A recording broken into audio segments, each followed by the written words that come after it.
Hey students, good morning to all and welcome to my classes. ଆଜି ଆମେ class 7 ଓଡ଼ିଆର ତୃତୀୟ ବିଷୟ ଯାହାର ନାମ ହେଉଛି ଜାତୀୟ ପକ୍ଷୀ ସେହି ବିଷୟର କ୍ୱେଶ୍ଚିନ୍ ଆନ୍ସର ସବୁ କ୍ୱେଶ୍ଚିନ୍ ଆନ୍ସରକୁ ଆମେ ଡିସ୍କସ୍ କରିବା ଏବଂ ଭଲ ଭାବରେ ବୁଝିକି ପ୍ରଶ୍ନ ଉତ୍ତରକୁ କଭର ଅପ୍ କରିବା ଓକେ ତ ଟାଇମ୍ ୱେଷ୍ଟ ନ କରିକି ଚାଲ ଯିବା ଆରାମସେ ଭଲ ଭାବରେ ବୁଝିକି କ୍ୱେଶ୍ଚିନ୍ ଆନ୍ସରକୁ ଡିସ୍କସ୍ କରିବା ଓକେ ପ୍ରଥମେ କହିଛି ଯେ ମୁଁ ଯାହା ବୁଝିଲି ସେକ୍ସନରେ କହୁଛି ନିମ୍ନରେ କେତେଗୁଡ଼ିଏ ପ୍ରଶ୍ନ ଦିଆଯାଇଛି କବିତାକୁ ଆଧାର କରି ଠିକ୍ ଉତ୍ତର ପାଖରେ ଠିକ୍ ଚିହ୍ନ ଦେବ ହେଲା ତ କରେ କ'ଣ କହୁଛି ନା କବିତା ଆଧାରରେ ରୂପେ ସୁକୁମାର ଗୁଣୀ ସରସ କାହାକୁ ଲକ୍ଷ୍ୟ କରି କୁହାଯାଇଛି ପିଲାମାନେ କାହାକୁ ଲକ୍ଷ୍ୟ କରି କୁହାଯାଇଛି ନା ମୟୂରକୁ ଲକ୍ଷ୍ୟ କରିକି କୁହାଯାଇଛି ତାପରେ 2 ନମ୍ବର ଭାରତର ଗୁଣ ଗର୍ବ ସାହସ ଶକ୍ତି ତଥା ମୈତ୍ରୀ ଭାବ କାହା ପାଖରେ ଠୁଳ ହୋଇ ରହିଛି ନା ମୟୂର ପାଖରେ ଠୁଳ ହୋଇ ରହିଛି ତାପରେ ଗ ଦେଖିବା କ'ଣ ଦେଇଛି ଆକାଶେ ବର୍ଷିଲା ଜଳଦ ମେଳା ବିଜୁଳି ତହିଁରେ ରଚିଲା ଖେଳା ଏହି ପଂକ୍ତିଟିରେ କେଉଁ ଋତୁର କଥା କୁହାଯାଇଛି ତୁମେମାନେ ତ ସମସ୍ତେ ଜାଣିପାରୁଥିବ କେଉଁ ଋତୁ କଥା କୁହାଯାଇଛି ନା ବର୍ଷା ଋତୁ କଥା କୁହାଯାଇଛି ତାପରେ ତାର ପର କ୍ୱେଶ୍ଚିନ୍ କୁ ଯିବା ଦେଖିବା କ'ଣ ଦେଇଛି ଆସ ଆମେ ମେଳ କରିବା ନିମ୍ନ କବିତାରେ କେତେକ ପଂକ୍ତି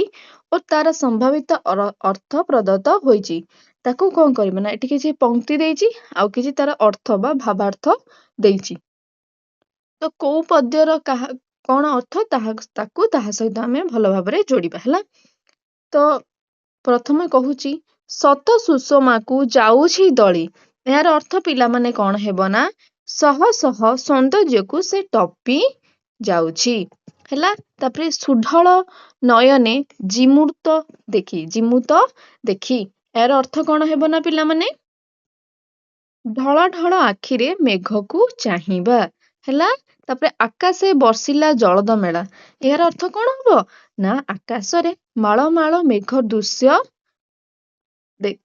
ଦୃଶ୍ୟ ହେବା ଓକେ ଖୋଜେ ବିନାଶିବ ଅରାତି ବଳେ ଖୋଜେ ବିନାଶିବ ଅରାତି ବଳେ ମାନେ କ'ଣ ନା ବୀର ଦର୍ପରେ ଶତ୍ରୁକୁ ମାରିବାକୁ ଖୋଜିବା ହେଲା ତାପରେ ଛନ ଛନ ମନେ କଳାପ ଟେକି ଏହାର ମାନେ କ'ଣ ନା ଉଚ୍ଛନ ମନରେ ପୁଚ୍ଛକୁ ଟେକିବା ବୁଝିପାରିଲ ଏଇ ସବୁ ପଦ୍ୟର ଅର୍ଥ ସବୁକୁ ଆମେ ଭଲ ଭାବରେ ଯୋଡ଼ିଦେଲେ ଓକେ ଠିକ ଅଛି ତୁମେ ମାନେ ଏପରି ଭାବରେ କରିଦିଅ ତାପରେ ଖକୁ ଯିବା ନିମ୍ନରେ ବର୍ଷା ଓ ମୟୂର ସମ୍ପର୍କିତ କେତେକ ତଥ୍ୟ ଦିଆଯାଇଛି ସେଗୁଡ଼ିକ ବାଛି ବୁଛି ବର୍ଷା ଓ ମୟୂର ସହ ଯୋଡ଼ିବା ବୁଝିପାରିଲ ଏଠି ବର୍ଷା ଏବଂ ମୟୂରର ଚିତ୍ର ଦେଇଛି ଏଠି କିଛି ଦେଇଛି କାହାର କାହା ସହିତ ସମ୍ପର୍କ ଅଛି ତାକୁ ତା ସହିତ ଭଲ ଭାବରେ ଯୋଡ଼ିବା ତ ପ୍ରଥମେ ଦେଇଛି ଅଶନି ଶୂନ୍ୟ ପିଲାମାନେ ତା ମାନେ କ'ଣ ନା ବିଜୁଳିହୀନ ଓକେ ତ ଏଇଟାକୁ ଆମେ ବର୍ଷା ସହିତ ଯୋଡ଼ି ପାରିବା ଦେନ୍ ସୁଢଳ ନୟନ ମାନେ କ'ଣ ସୁନ୍ଦର ଧଳା ଆଖି ଓକେ ଏଟା ମୟୂରର ଥାଏ ତେଣୁ ମୟୂର ସହିତ ଯୋଡ଼ିଦବା ଛନ ଛନ କଳାପ ମାନେ କ'ଣ ଯାହାର ସୁନ୍ଦର ଝଙ୍କାର ହେଇଥିବା ପୁଚ୍ଛ କାହାର ନା ମୟୂର ସହିତ ଯୋଡ଼ିଦବା ହେଲା ଜଳଦ ମେଳା କହିଲେ କ'ଣ ନା କଳା ମେଘାର ସମାବେଶ କିଏ ହେବ ନା ବର୍ଷା ହେବ ଶୀତଳ ସମୀର କହିଲେ ପିଲାମାନେ କ'ଣ ନା ଥଣ୍ଡା ପବନ ଟିକେ ରୁହନ୍ତୁ ଥଣ୍ଡା ପବନ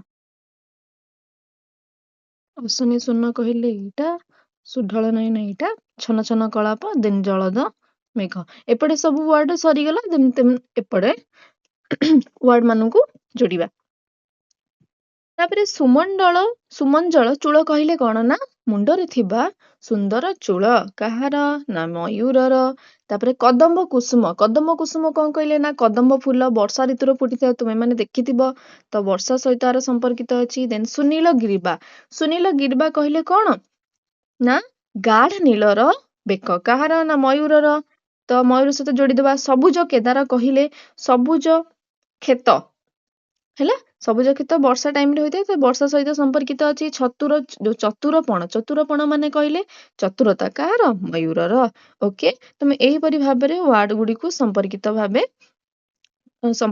ଶବ୍ଦ ଗୁଡ଼ିକୁ ବା ପଦ ଗୁଡ଼ିକୁ ଯୋଡ଼ି ପାରିବ ହେଲା ବୁଝିପାରିଲ ଏଥରକ ପିଲାମାନେ ତାପରେ ଯିବା କ'ଣ ଦେଇଛି ଦେଖିବା ପଦ୍ୟାଂଶର ଆଲୋଚନା ମାନେ ସରଳାର୍ଥ କହୁଛି ଲେଖିବା ପାଇଁ। ଆସ ପଦଟିକୁ ଆଉଥରେ ପଢିବା, ସାଙ୍ଗସାଥି ମେଳରେ ଆଲୋଚନା କରିବା, ଏସବୁ ଦଳରେ ବସି ଅନ୍ୟ ପିଲାଙ୍କ ଆଗରେ ପ୍ରକାଶ କରିବା ଏବଂ ସେଗୁଡ଼ିକୁ ଖାତାରେ ଲେଖିବା। ହେଲା, ତ ଏଠି 3ଟି ମାତ୍ର ଦେଇଛି ତାକୁ ସରଳାର୍ଥ, ଆକୁ ଆମେ ଭଲସେ ବୁଝିକିରି ସରଳାର୍ଥ ରୂପରେ ଲେଖିବା। ତ ପିଲାମାନେ ଦେଖ କରେ କଣ ଦେଇଛି ନା ଶ୍ରବଣରେ ତାହା ବାଜନ୍ତା ଥରେ, ରଚିଲାରେ ଗୀତି ସଡ଼ଜ ସ୍ୱରେ। ତୁମେ ଏହିପରି ପଦ୍ୟାଂଶ ଯେତେବେଳେ ବି ଲେଖିବ ପ୍ରଥମ ପଦ ତାର ଲାଷ୍ଟ ପଦକୁ ଏମିତି ଡଟ ଡଟ ଭାବେ ଲେଖିପାରିବ। ଓକେ, ଉକ୍ତ ପଦ୍ୟାଂଶଟି ପଠିତ ସାହିତ୍ୟ ବହିର ଜାତୀୟ ପକ୍ଷୀ ବିଷୟରୁ ଆସିଅଛି। ହେଲା, ଏଠି ବିଷୟରୁ ନ ଲେଖି ପିଲାମାନେ କବିତା ଲେଖିପାରିବ। କବିତାରୁ ଆସିଅଛି। ଏଠାରେ କବି ଅନନ୍ତ ପଟ୍ଟନାୟକ ମୟୂରର ମଧୁର କଣ୍ଠସ୍ୱରର ପ୍ରଶଂସା କରିଛନ୍ତି। ହେଲା, ତାହେଲେ ଦେଖିବା ତାପରେ ଲେଖିବା କଣ ନା ବର୍ଷା ବିଜୁଳି ଓ ଘଡଘଡି ଆକାଶରେ ଦେଖିଲା କ୍ଷଣି ମୟୂର ଅତ୍ୟନ୍ତ ଆନନ୍ଦିତ ହୋଇ ମଧୁର ସ୍ୱରରେ ଡାକ ପକେଇଥାଏ ବା ବୋବାଇ ଥାଏ। ତାହାର ସେହି ସୁମଧୁର ଡାକ କାନରେ ପଡିବା ମାତ୍ରେ ମନ କଣ ହେଇଯାଏ, ଆନନ୍ଦରେ ଭରି ଯାଇଥାଏ। ଅନ୍ୟ ପକ୍ଷୀ ମାନେ ଏଇ ଯୋଉ ବିଜୁଳି ଘଡଘଡି ଶବ୍ଦ ଶୁଣିକି ଡରନ୍ତି, ହେଲେ ମୟୂର ନିର୍ଭୟରେ ଆନନ୍ଦରେ ନାଚିବାକୁ, ବର୍ଷା ଆସିଲା ମାନେ ସେ ଆନନ୍ଦରେ ନାଚିବାକୁ ଲାଗିଥାଏ ଏବଂ ମଧୁର ସ୍ୱରରେ ଗାନ କରିବାକୁ ଲାଗିଥାଏ। ଏହା ହେଉଛି ଆମ ଜାତୀୟ ପକ୍ଷୀର ଏକ ବିଶେଷ ଗୁଣ। ବୁଝିପାରିଲ ପିଲାମାନେ? ତାପରେ ନେକ୍ସଟ ଖ କୁ ଯିବା, ଦେଖିବା କଣ ଦେଇଛି। ବିହଙ୍ଗମେ ସାର କେଡେ ରାଜକୀୟ ଭଙ୍ଗିମା ତାର। ହେଲା, ବିଷୟକୁ କାଟି କବିତା ଟିକେ ଲେଖିଦବ, ଟିକେ ମିଷ୍ଟେକ୍ ହେଇଯାଇଛି। ହେଲା, ତୁମେ ଏହିପରି ଭାବେ ଲେଖିପାରିଛ ଉକ୍ତ ପଦ୍ୟାଂଶଟି ସାହିତ୍ୟ ବହିର ଜାତୀୟ ପକ୍ଷୀରୁ ଆସିଅଛି। ଏଠାରେ କବି କଣ କହିଛନ୍ତି ନା ମୟୂରର ସୌନ୍ଦର୍ଯ୍ୟ ଆଉ ତାର ରାଜକୀୟ ଚାଲିକୁ ବର୍ଣ୍ଣନା କରିଛନ୍ତି। ସେ ଯେମିତି ରାଜା ମାନେ ରାଜକୀୟ ଭଳିଆ ଚାଲିଥାଏ, ତୁମେ ଦେଖିଥିବ ମୟୂର ଯେତେବେଳେ ଚାଲିଥାଏ ସେୟାକୁ ସେ ବର୍ଣ୍ଣନା କରିଛନ୍ତି। ନା ମୟୂର ସମସ୍ତ ପକ୍ଷୀଙ୍କ ମଧ୍ୟରେ ସର୍ବଶ୍ରେଷ୍ଠ ଏବଂ ସବୁଠାରୁ ସୁନ୍ଦର ପକ୍ଷୀ ଅଟେ। ତୁମେ ମାନେ ଜାଣିଥିବ ଏଇ କଥା। ତାହାର ନୀଳକଣ୍ଠ, ରଙ୍ଗୀନ ପର, ଲମ୍ବା ପୁଚ୍ଛ ତାହାର ସୌନ୍ଦର୍ଯ୍ୟକୁ କଣ କରିଥାଏ, ଆହୁରି ବଢାଇଥାଏ। ଯେତେବେଳେ ଗର୍ବର ସହିତ ସେ ଧୀରେ ଧୀରେ ଚାଲେ, ତାହାର ଚାଲି ଯେପରି ଜଣେ ରାଜାଙ୍କ ପରି ମନେ ହୋଇଥାଏ। ତାହାର ପ୍ରତ୍ୟେକ ଭଙ୍ଗିମାର ଗମ୍ଭୀରତା, ଗୌରବ ଓ ରାଜକୀୟ ଶୋଭା ପ୍ରକାଶ ପାଏ ତା ଭଙ୍ଗିମାରେ, ତା ଚାଲିରେ। ଏହି ସବୁ ବିଶେଷ ଗୁଣ ପାଇଁ ମୟୂରକୁ ଭାରତର ଜାତୀୟ ପକ୍ଷୀ ଭାବେ ସମ୍ମାନ ଦିଆଯାଇଛି। ହେଲା, ତାପରେ ଗ କୁ ଯିବା, କଣ ଦେଇଛି ଦେଖିବା। ଗରେ କହୁଛି ଚତୁର ପଣେ ସେ ନର୍ତ୍ତନ ଛଳେ, ଖୋଜେ ବିନାଶିବ ଅରାତି ବଳେ। ତ ଏହାକୁ ସରଳ ଭାଷାରେ ବୁଝାଇ ଲେଖିଲେ କଣ ହବ ନା ଉକ୍ତ ପଦ୍ୟାଂଶଟି ପଠିତ ସାହିତ୍ୟ ବହିର ଜାତୀୟ ପକ୍ଷୀ କବିତାରୁ ଆସିଅଛି। ଏଠାରେ କବି ଅନନ୍ତ ପଟ୍ଟନାୟକ ମୟୂରର ଚତୁରତା, ସାହସ ଓ ଶତ୍ରୁ ବିନାଶ କରିବାରେ ଶକ୍ତି ବିଷୟରେ ବର୍ଣ୍ଣନା କରିଛନ୍ତି। ମୟୂର କିପରି ଚତୁର ଏବଂ ତାର ସାହସ ଏବଂ ସେ ଶତ୍ରୁକୁ କିପରି ବିନାଶ କରିଥାଏ ତାହା ଏଠି ସେ ବର୍ଣ୍ଣନା କରିଛନ୍ତି। ମୟୂର କେବଳ ଗୋଟିଏ ସୁନ୍ଦର ପକ୍ଷୀ ନୁହେଁ, ସେ ଆଉ କଣ ନା ଗୋଟିଏ ସାହସ ଏବଂ ବୁଦ୍ଧିମାନ ପକ୍ଷୀ ଅଟେ। ହେଲା, ସେ ନିଜର ନୃତ୍ୟ, ଚତୁର ଚାଲିଚଳନ ଦ୍ୱାରା ସାପ ପରି ଶତ୍ରୁକୁ ମଧ୍ୟ ଭ୍ରମିତ କରାଇପାରେ। ଉପଯୁକ୍ତ ସୁଯୋଗ ମିଳିଲେ ମଧ୍ୟ ସେ ନିଜର ଶକ୍ତି, ସାହସ ବଳରେ ଶତ୍ରୁକୁ ମାରିଥାଏ ମଧ୍ୟ। ସେଥିପାଇଁ ମୟୂରକୁ ସାହସ, ବୀରତ୍ୱ ଓ ଚତୁରତାର ପ୍ରତୀକ ବୋଲି କୁହାଯାଏ। ବୁଝିପାରିଲ ପିଲାମାନେ? ତ ଏଇଠି ତମର 3ଟାଙ୍କ ସରଳାର୍ଥ କମ୍ପ୍ଲିଟ ହେଲା। ଦେନ୍ ତାପରେ କ୍ୱେଶ୍ଚିନ୍ କୁ ଯିବା। ତାପରେ କହୁଛି କଣ ନା ଚିନ୍ତା କରି ବୁଝି ବିଚାରି ଉତ୍ତର ଦିଅ। ହେଲା, ତ ତଳେ କିଛି କବିତାଂଶ ରହିଛି, ସେଗୁଡିକ ମନ ଦେଇ ପଢିବା ଓ ତାର ଉତ୍ତର ଦେବା। ହେଲା, ସେ କହୁଛି ଆବେଗ ଅନାଇ ସ୍ୱାଗତ ହେ ଘନ ଉଠିଲା ଗାଇ। ଏଠାରେ କିଏ କାହାକୁ ଅନାଇଲା ଏବଂ କିଏ କାହାକୁ ସ୍ୱାଗତ କଲା ନା ଏଠାରେ ମୟୂର ମେଘକୁ ଅନାଇଲା ଏବଂ ମେଘକୁ ସ୍ୱାଗତ କଲା। ହେଲା, ତାପରେ ଖରେ କଣ ଦେଇଛି ନା ଖଳ ଯିବ ମନେ ଆଣେ ସେ ଭୀତି, ଦେଖାଇ ତା ଆଗେ ବଡ଼ିମା ରୀତି। ଏଠାରେ କବି କାହିଁକି ଏ କଥା ବ୍ୟକ୍ତ କରିଛନ୍ତି, କାହିଁକି ଏ କଥାଟାକୁ କହିଛନ୍ତି। ହେଲା, ଏଇ ଆକ୍ଚୁଆଲି ଏ ପଦର ଅର୍ଥ ହେଉଛି, କହୁଛି ଖଳ ଜୀବ ମାନେ ଯେତିକି ସବୁ ବିଷଧର ଜୀବ ମାନଙ୍କ ପ୍ରତି ତାଙ୍କ ମନରେ ସିଏ ଭୀତି ଭୟ ଆଣିଥାଏ। ତାର ଯେତେବେଳେ ଯେ ବଡ଼ିମା ମୟୂର କଥା କୁହାଯାଉଛି, ମୟୂରର ବଡ଼ିମା ଦେଖିଲେ ଯେତିକ ସବୁ ବିଷଧର ଜୀବ ଅଛନ୍ତି ସେମାନଙ୍କ ମନରେ ଭୟ ଆସିଥାଏ। ଏକଥା କବି କାହିଁକି କହିଛନ୍ତି ନା, ଏଠାରେ କବି ମୟୂରର ସାହସ ମହାନତାକୁ ବର୍ଣ୍ଣନା ରୁହ ପିଲାମାନେ। ହଁ, ଏଠାରେ କବି କଣ କହିଛନ୍ତି ଦେଖ, ନା ଏଠାରେ କବି ମୟୂରର ସାହସ ଓ ମହାନତାକୁ ବର୍ଣ୍ଣନା କରିଛନ୍ତି। ମୟୂର ନିଜର ସାହସ, ଚତୁରତା ଓ ଶକ୍ତି ବଳରେ ଶତ୍ରୁକୁ କଣ କରିଥାଏ? ହରାଇଥାଏ। ତାହାର ବୀରତ୍ୱ ଦେଖି ଦୁଷ୍ଟ ମାନଙ୍କର ମନରେ କଣ ଆସିଥାଏ? ନା ଭୟ ସୃଷ୍ଟି ହୁଏ। ବୁଝିପାରିଲ? ତାପରେ ଗ ଦେଖିବା କଣ ଦେଇଛି? ସେଥିପାଇଁ କିମ୍ବା ଜାତୀୟ ପକ୍ଷୀ ସେ ଜାତି ପ୍ରତିଭା ହେଲା। କେଉଁ କେଉଁ ଗୁଣ ପାଇଁ କବି ମୟୂରକୁ ଜାତୀୟ ପକ୍ଷୀ ବୋଲି କୁହାଯାଇ କହିଛନ୍ତି? ନା କେଉଁ କେଉଁ ଗୁଣ ପାଇଁ ପିଲାମାନେ? ନା କବି ମୟୂରର ଅନେକ ଉତ୍ତମ ଗୁଣ ବିଷୟରେ କହିଛନ୍ତି। ଯେପରିକି ମୟୂର ସୁନ୍ଦର, ତାର ରାଜକୀୟ ଭଙ୍ଗୀଯୁକ୍ତ ଏବଂ ମଧୁର କଣ୍ଠସ୍ୱରରେ ଅଧିକାରୀ। ସେ ବର୍ଷା ଋତୁରେ ମନୋହର ନୃତ୍ୟ କରେ।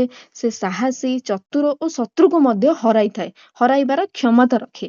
ଏହି ସମସ୍ତ ଗୁଣ ପାଇଁ ମୟୂରକୁ ଭାରତର ଜାତୀୟ ପକ୍ଷୀ ଭାବେ ସମ୍ମାନ ଦିଆଯାଇଛନ୍ତି। କବି ମଧ୍ୟ ମୟୂରକୁ ଜାତୀୟ ପକ୍ଷୀ ବୋଲି ସମ୍ମାନ ଦେଇଛନ୍ତି। ବୁଝିପାରିଲ ପିଲାମାନେ? ତାପରେ ଦେଖିବା କଣ ଦେଇଛି? ଅନୁମାନ ଓ କଳ୍ପନାରୁ ନିଜ ଦଳରେ ବସି ଆଲୋଚନା କର ହେଲା। କରେ କହୁଛି ମୟୂର ଏକ ଅସାଧାରଣ ପକ୍ଷୀ। ଏହାର ସ୍ୱତନ୍ତ୍ରତା କଣ? ଦେଖ, ନା ମୟୂର କେବଳ ଗୋଟିଏ ସୁନ୍ଦର ପକ୍ଷୀ ନୁହେଁ, ବରଂ ତାର ସାହସ, ଚତୁରତା ଓ ଆତ୍ମସମ୍ମାନର ପ୍ରତୀକ ସେ ମଧ୍ୟ ଅଟେ। ବର୍ଷା ଋତୁରେ ତାହାର ମନୋହର ନୃତ୍ୟ ପ୍ରକୃତିର ସୌନ୍ଦର୍ଯ୍ୟକୁ କଣ କରିଥାଏ? ନା ବଢାଇ ଦିଏ। ସାପ ପରି ଶତ୍ରୁକୁ ମଧ୍ୟ ପରାସ୍ତ କରିବାର ସେ କ୍ଷମତା ରଖିଥାଏ।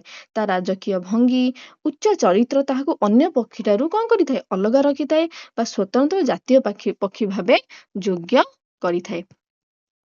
ବୁଝିପାରିଲ? ତାପରେ ଖ କଣ ଦେଇଛି ନା, ମୟୂରକୁ କାହିଁକି ଜାତୀୟ ପକ୍ଷୀର ମାନ୍ୟତା ଦିଆଯାଇଛି? ଆମେ ତ ଏବେ ପଢିକି ଆସିଲେ, ଆଉ ଟିକେ ଭଲ ଭାବରେ ଲେଖିଦବା।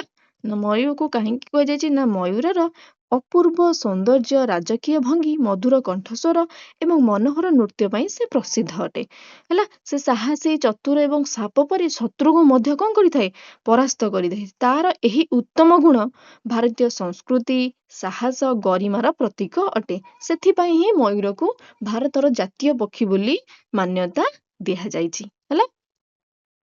ତାପରେ ଗରେ କଣ ଦେଇଛି ଦେଖିବା?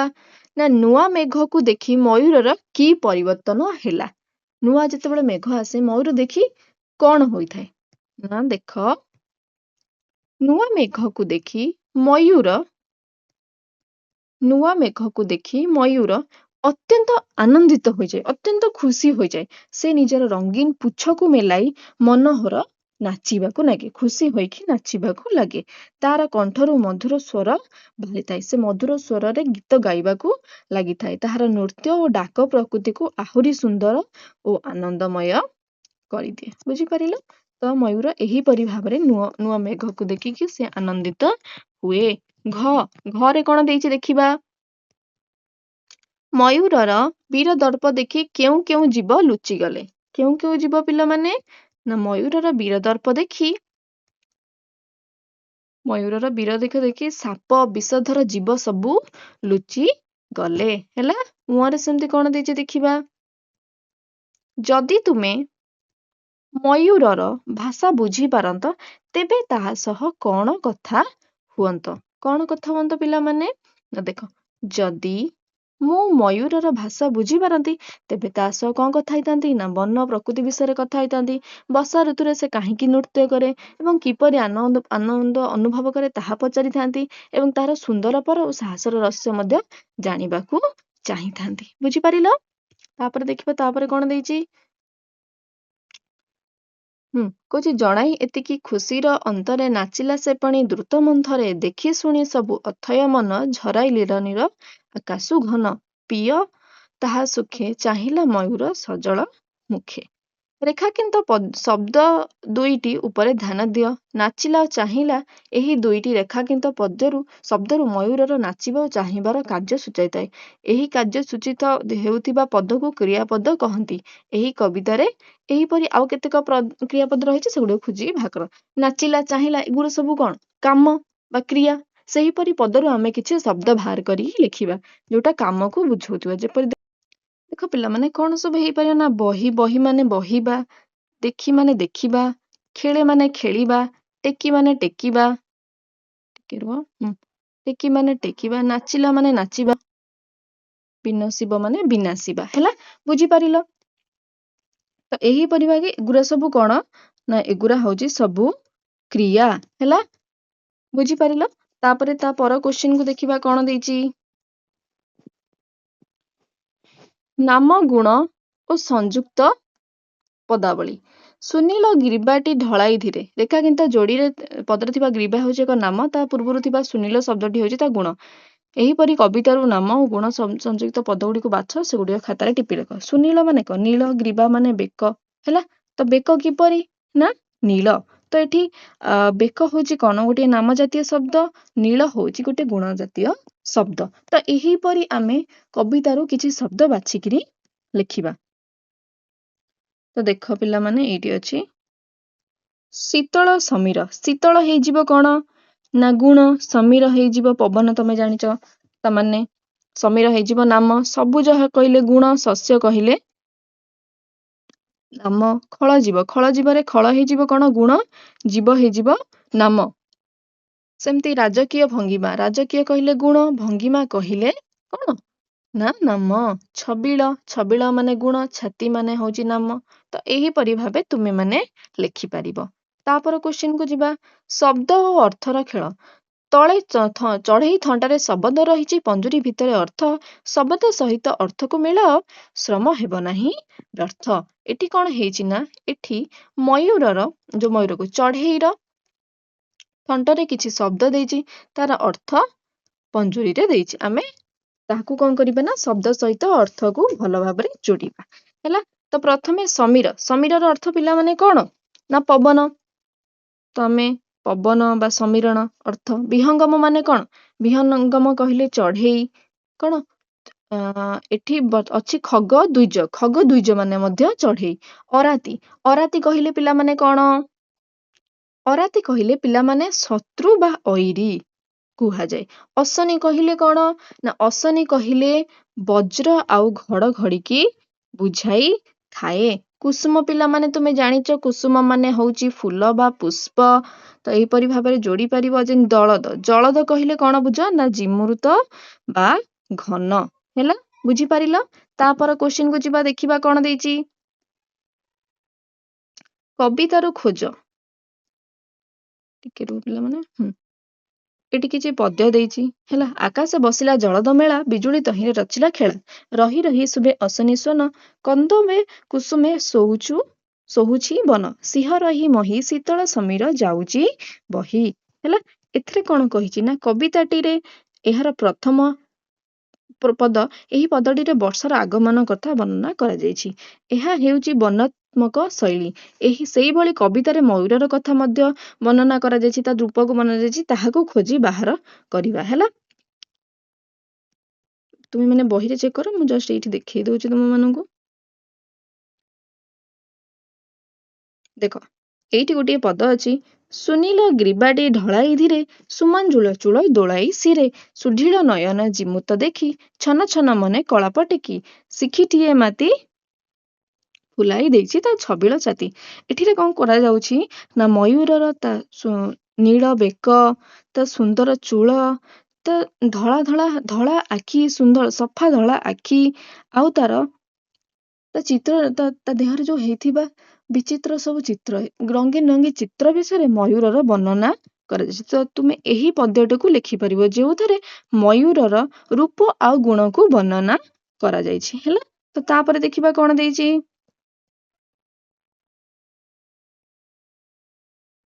ଟିକେ ରୁହ ପିଲାମାନେ। ଓକେ, କବିତାରେ ଏହି ପଦଟିରେ ଆକାଶ, ବିଜୁଳି, କଦମ୍ବ, ସମୀର ଶବ୍ଦ ପ୍ରୟୋଗକୁ ଲକ୍ଷ୍ୟ କର।